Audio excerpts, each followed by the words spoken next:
నమస్కారం, మీరు చూస్తున్నది కోతి మామ టీవీ. ఇది న్యూస్ బులెటిన్. ఈ రోజు రాష్ట్రం, దేశం, అంతర్జాతీయ పరిణామాలపై 5 ముఖ్యాంశాలు తెలుసుకుందాం. మొదటి వార్త, సచివాలయ ఉద్యోగుల బదిలీలపై అసంతృప్తి. ఆంధ్రప్రదేశ్లో గ్రామ, వార్డు సచివాలయాల ఉద్యోగులు బదిలీల విధానంపై ఆందోళన వ్యక్తం చేస్తున్నారు. ప్రభుత్వం ఇటీవల చేపట్టిన బదిలీ కౌన్సెలింగ్ పద్ధతి సరిగ్గా జరగలేదని వారు ఆరోపిస్తున్నారు. తిరిగి కౌన్సెలింగ్ నిర్వహించాలంటూ ఉద్యోగ సంఘాలు డిమాండ్ చేస్తున్నాయి. రెండవ వార్త, ఫోక్స్కాన్ 300 చైనా ఇంజనీర్లను వెనక్కి పంపిన కారణం.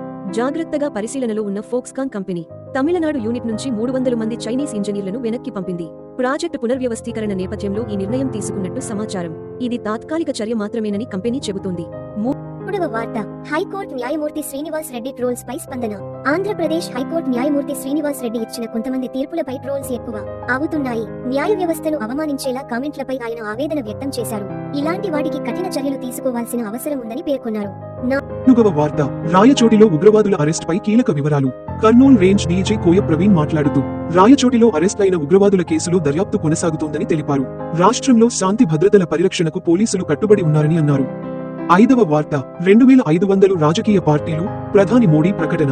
ప్రధాని నరేంద్ర మోడీ మాట్లాడుతూ, భారత్లో దాదాపు 2500 రాజకీయ పార్టీలు ఉన్నాయని వివరించారు. ప్రజాస్వామ్యం అంటే ఇంత విస్తృత స్థాయిలో అవకాశాలుంటాయని తెలిపారు. ఇవి ఈ రోజు కోతి మామ టీవీ ప్రత్యేక బులెటిన్ లో 5 ముఖ్య వార్తలు.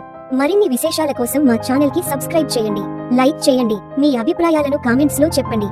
మళ్ళీ కలుద్దాం. నమస్కారం.